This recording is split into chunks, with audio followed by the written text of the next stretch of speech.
At the 2021 Royal Rumble, Roman Reigns and Kevin Owens were a pair of uncooperating handcuffs away from a classic. The match had everything from golf carts to forklifts and all sorts of high drama, but lacked the keys needed to make this last man standing match an all timer. Roman successfully retained in his sixth title defense after choking out Kevin Owens with a guillotine.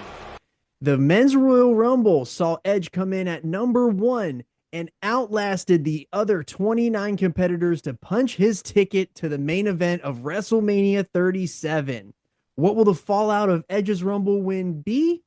It's time to rewind the bloodline.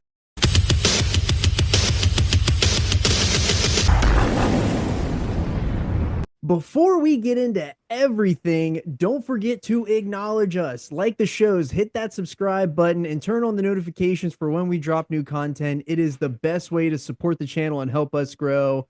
Now, we have had so much happening on screen these last few months since Roman's return. We're going to take a trip to Dirt Sheet Beach. Don't forget, we have timestamps below. So if the business talk or Dirt Sheet Beach isn't your thing, you can skip right to the next edition of Smackdown.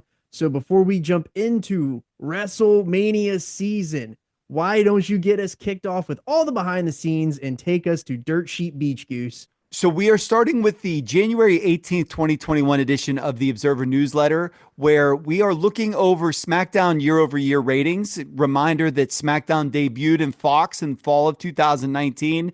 And so the Observer is now going to look year-over-year. How did they grow from the genesis to where we currently are? Yeah. There were some shows that were thrown out here, including the December 18th show that actually aired on FS1, so it would have been artificially low. And then the Christmas Day show, which we covered here, was artificially high. And then there were some other qualifiers in there to make it more of a fair representation. So SmackDown averaged 2.2 million viewers and a 0.60 in 18 to 49 over the past year. The previous year's average was 2.392 million viewers and a 0.72 in 18 to 49. The audience of decline of 7.7% is in line with television as a whole. But again, there are some percentage discrepancies that are in there as well. Yes, and Dave notes that SmackDown has held up better than Raw, and this does speak to three key angles: Roman Reigns and the Bloodline, Bayley versus Sasha, and the Mysterio family angle. And Dave also called SmackDown the better overall show than Raw, and it has benefited from the 2-hour format opposed to the 3 hours of Raw, which we speak on that all the time here. It's the truth. And once they went to 3 hours in current day, dude, it just went straight down. So we jump forward to the January 25th edition of the Observer newsletter. And I pulled this one because the note of wrestling being down, but not super down, and especially not SmackDown, is important because remember, dude, there's no crowds for 8 months of the year. Yeah. And that's why I thought was the most important part of the Roman tentpole here is that they are really keeping this thing afloat. So speaking of Roman Reigns, his win-loss record in 2020 was 29-1-1. This was good for a .967 winning percentage, and his only loss was the tag match with Jay, where they lost to KO and Otis via DQ a couple weeks ago. That is incredible. I was, when I saw the one, I was like, wait a minute, what was this? And then I went back to Cage Match and I was like, oh my God, it was that Otis tag, dude. I freaking died. So some other interesting notes here. Drew was 47-5-2 for a .904 winning percentage. Becky Lynch was an undefeated 17-0. And check this out, man. Bobby Lashley, Matt Riddle, and Keith Lee were the only other men with over 35 wins. Really? There's only like 5 guys that had over 35 wins. Now, you do need to remember, COVID time, no house shows. So we did cut house shows. We're only on TV right now. Gotcha. But I thought that was an interesting little tidbit. And then how about this one? We go to the other end of the spectrum. King Corbin was 7-40 for a .149 winning percentage. And Seth Rollins and Slapjack both had 30 losses that year. Oh, slapjack. Holy cow. Now, Seth did have 21 wins, Yeah. but Seth was among the biggest losers of men that entire year, just in terms of number of losses. Well, that makes sense. They're coming off of the smash of the hammer with the Fiend, and he's in this awful Messiah gimmick. So that makes sense. Yep, yep. But that was all just setting the table. How about you clue us in on the biggest nugget that we've had to watch ashore here? So the biggest nugget we have comes from the February 1st, 2021 Observer. The WWE has reached a landmark deal announced on January 25th that the WWE network in the US is no more. Instead, it will be a part of NBC's Peacock network. The Peacock network purchased the US rights to the WWE network for what is believed to have been slightly more than 200 million per year over a 5-year period. And of course, this is so timely because we are coming up on the end of those 5 years this year in 2025. And what will become of it? Internationally, it's already in Netflix. We know that they're already putting the library on YouTube. We are upon interesting times. I am nervous, especially for this channel. Especially for this channel. Exactly. Very selfishly. Yes, So all of the content where I can get it accessibly. exactly. So a deal has been talked about for months, and although the nature of the entire network being moved over is a surprise to a lot of people, those working at the WWE Network, being some of those people, were blindsided by it. Dave says that they do know that the top of the top brass at the USA Network were aware of these talks months ago. The WWE was generating about $132 million in the US annually for what they sold for, as you said, a figure of over $200 million. And the profit difference is expected to be greater than that because this deal actually allows the WWE to cut back on some of their expenses as well. Yeah, and I remember when that happened, it was really big and we were super nervous. And there have been obviously huge hiccups going from the network to Peacock. I would say my biggest complaint so far is we lost the timestamps.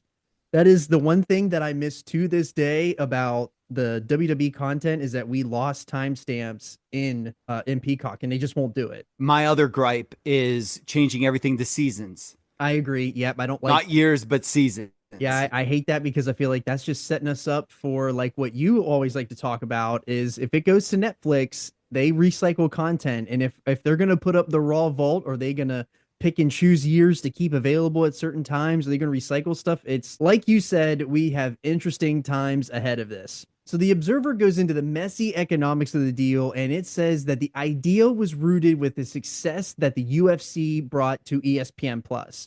But the big difference is that ESPN is getting $350 million just from the pay-per-view buyers, and they paid $200 million for it. But for Peacock, there's no WWE pay-per-view component. And Dave estimates that Peacock is paying $200 million for what could actually cost them around $670 million. But they hope that the WWE will be a loss leader and that it will benefit in long-term deal.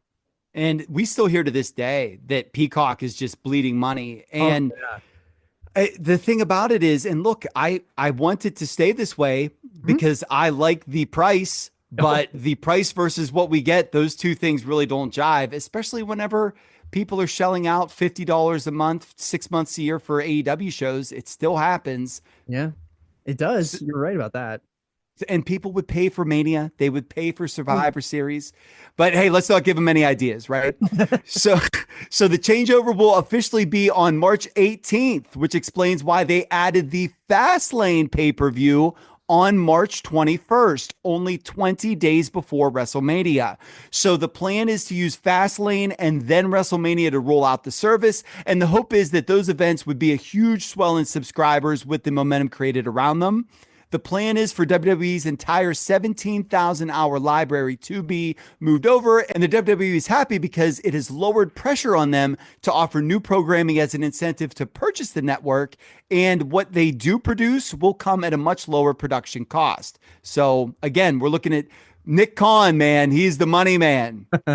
And there's a lot of cool info here. And to get the full story, you're going to have to check out The Observer. But There's interviews with Nick Khan. There's more in-depth comparisons with the ESPN and UFC deal and sort of a timeline on that deal that goes the whole way back to 2019. So, let's get back on track here. That's a lot of business talk, but let's hop right back in with the Bloodline talk. So, did you pull any other nuggets related to the main storyline here, this Bloodline, before we get to the fallout of the Royal Rumble?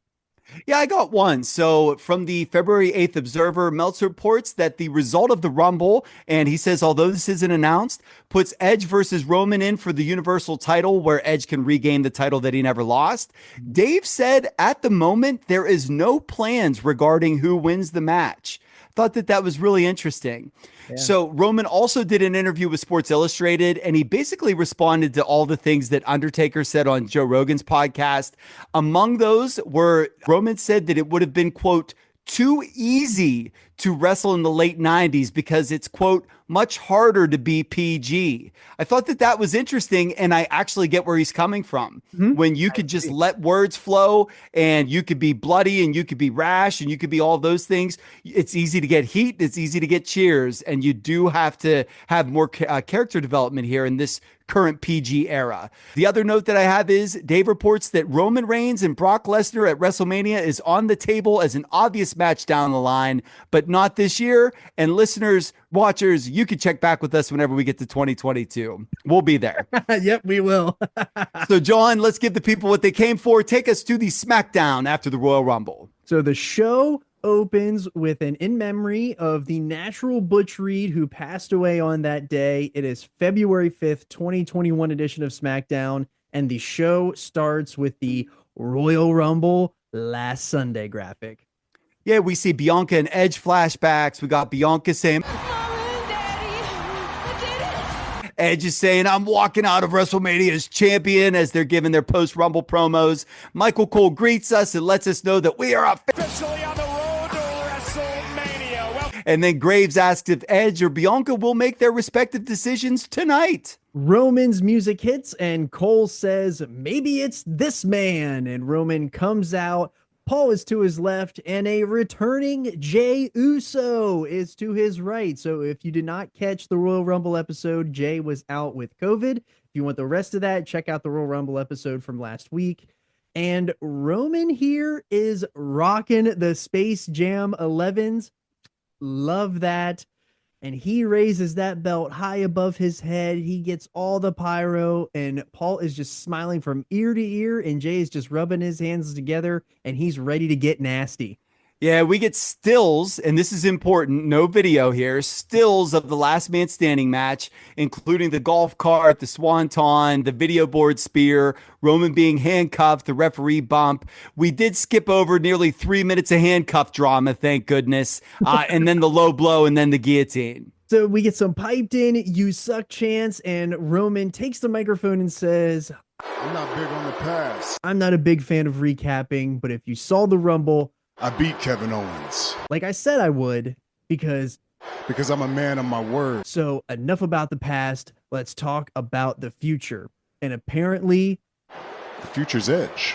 Yeah, Roman says that the system granted Edge his shot and asks Paul, last time I checked, who's the main event around here? Which Paul eagerly replies, Roman Reigns. So Roman says that he has two issues. The first, when the hell are you going to visit Monday Night Raw? And on Wednesday, going to NXT, he should have came immediately to SmackDown, grovel at my feet, and be brought to the island of Relevancy. And that brings him to his second issue. And Roman asks Paul, why the hell am I out here first? And where is Edge? He says, you make the mistake of disrespecting me all week. But Roman is a nice guy. He's a gentleman. I'm willing to let that slide. But if Edge is going to make the head of the table wait, not cool. Paul says, and Roman says, then get him out here. Paul then looks to production outside of the ring and says, Edge, music and entrance, please. Pyro for Edge, please. And the production geek tells Paul that Edge isn't here yet. And now Paul's shook. So he walks over and whispers to Roman that Edge isn't here. Roman is now peeved and Paul is sweating. Roman asks Paul if he looks like a fool, like a man who wants to wait. Somebody who wants to play games. And Roman says, Why would that man play games with me? Why would you play games with me? And Paul shields his face as Roman starts screaming. Paul was so good again. So Roman says the last person who tried to play games with him was Kevin Owens. He's history. He's gone. We'll never see him again. Edge, I'm going to tell you this nicely. You need to understand this. This is your only chance. You're going to give me your decision by the end of the night. Edge, You are going to give me your decision by the end of the night. And all I could think of was I wish so bad that Edge was wearing a gingham shirt with Jim Gray, interviewing him to declare his decision to face Roman Reigns. The question everybody wants to know. Edge. What's your decision? I'm going to take my talents Tampa. and Face. Roman Reigns. So Roman drops the mic, walks out. Cole puts over Edge for being able to play mind games, and Graves says that this is a Hall of Fame mistake by disrespecting the head of the table. We're getting a rundown of the show, and we're told that 33 years ago tonight was when the most watched television match in history took place. Hulk Hogan versus Andre the Giant, and Hulk will be on the show and will weigh in with who he thinks Edge should face at WrestleMania. So we get a little Hulkster here. Yes, we do. So after Dominic beats Baron Corbin and the progressive match flow with Sammy, Biggie, and Apollo Crews, Daniel Bryan's music hits and he's out to face Cesaro, who coincidentally did not win the Royal Rumble.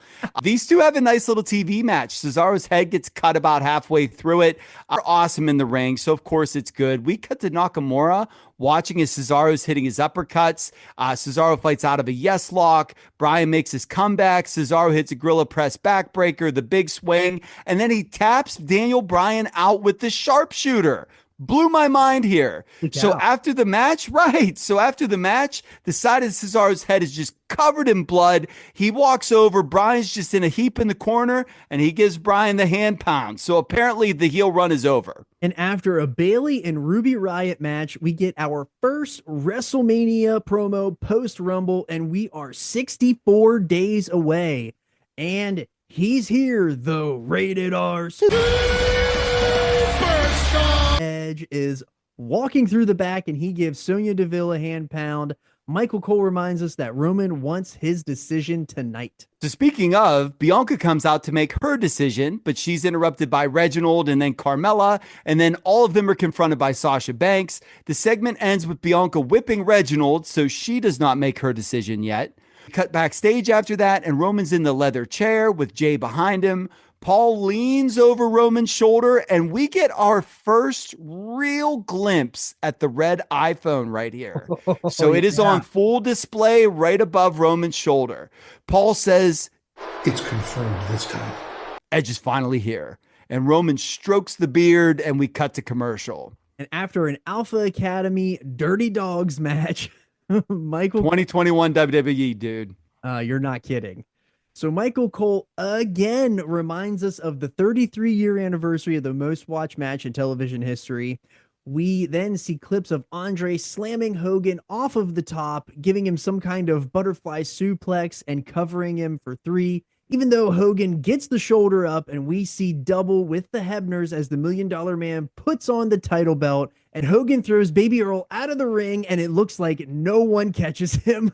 Yes, dude, it was like that Undertaker Mania over the top spot where the referee or the camera guy was supposed to get him. I don't know how he survived it. That maybe there were other people there, but for that to be his first night on prime time, well, welcome to the business, Earl. So we cut to Hulk and Jimmy. Hogan tells us 33 years ago he took on that no good, stinky, wart-infested giant, and that makes him think of his brother Edge. And I just wanted to know how. You just called Andre a dirty, stinky, wart-having giant, and that makes him think of Edge. He's the Hulkster, brother. You got that right. So Hulk says he's got the decision of a lifetime. He's got the decision to take on Drew McIntyre or Roman Reigns. Edge was his tag team partner, and he has the love of millions of Hulkamaniacs. What you gonna do when Edge picks one of you? And Hulkamania runs wild on you. Of course, Hogan had to get his shit in there. Absolutely, dude. Vince is still here in 2021 trying to sprinkle the old Hulk dust on a new contender. Even though this guy's 47 and has been champion 10 times already. So Apollo and Big E come out for their match, and Edge is shown backstage talking to and then shaking hands with Shinsuke Nakamura. Big E pins Apollo and retains in a three-way, and we cut to Edge one more time, appearing to be making his way to the ring. So Edge comes out and says, "You can't accomplish something you've never dreamed of." For the last 7 months, while he was grinding through rehab, I was dreaming of coming back here, home, of winning the Royal Rumble. of main eventing WrestleMania, I was dreaming of taking back something I never lost. something he feels is his. Edge goes on, he came in at number 1 And I outlasted 29 of the best stars in the world today. So now he finds himself on the precipice of the main event of WrestleMania. And the question is, who does he choose? Does he choose Drew McIntyre, Finn Balor, or Roman Reigns? Raise your hand if you forgot Finn Balor was the NXT champion at this point in time. Dude, I totally forgot that Finn Balor went back to NXT. Yeah, really wild times. Yeah. So he said he asked his family, he gets one answer. He asked his friends, he gets another.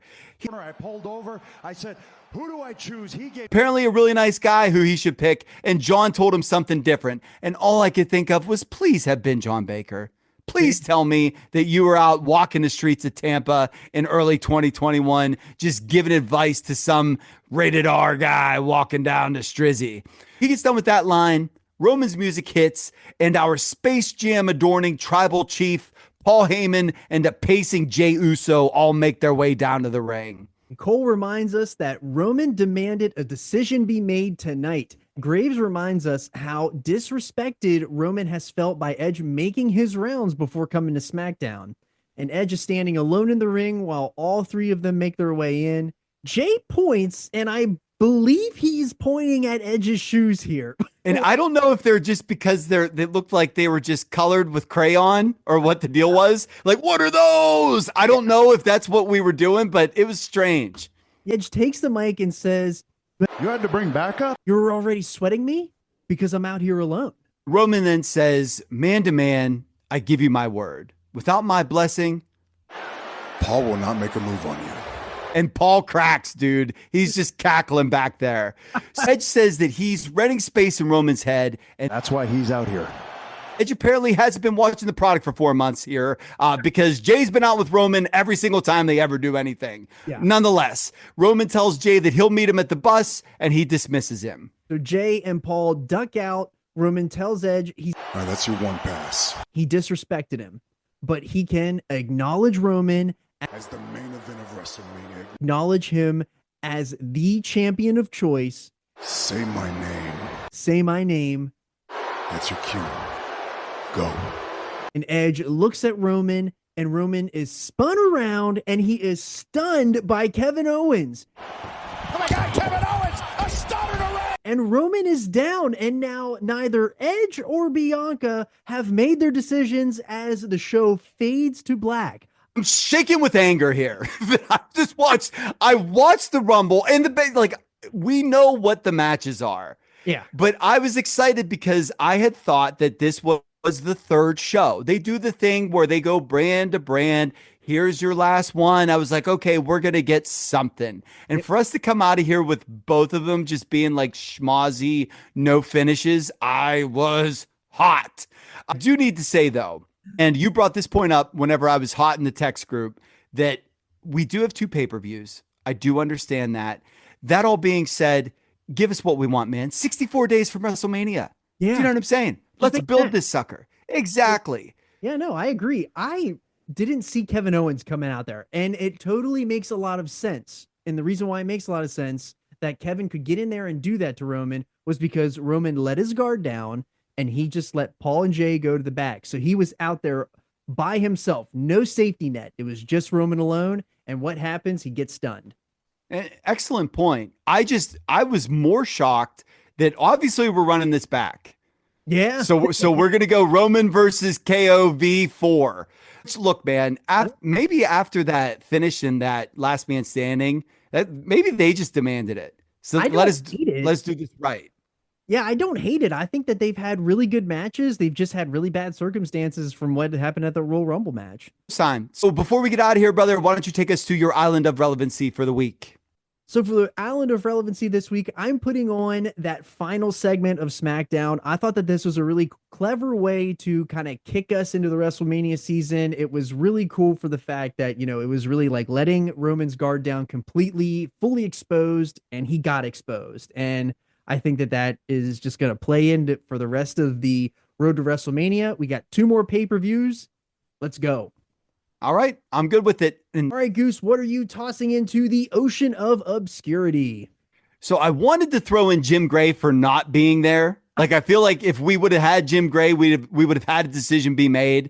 But I'm not going to do that. Instead, I'm going to throw in Daniel Bryan clean tapping out to Cesaro.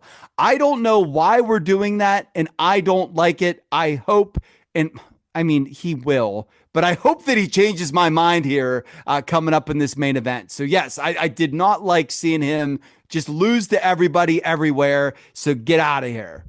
All right, that was part 17 of the Bloodline Rewind, the fallout of Royal Rumble 2021. We are officially on the road to WrestleMania. We will be back next week with the 2 SmackDowns that lead us into Elimination Chamber. And then we have one final stop, like we mentioned, at WWE Fastlane. And then we are on to the grandest stage of them all. So with that, I'm Johnny Bake Show.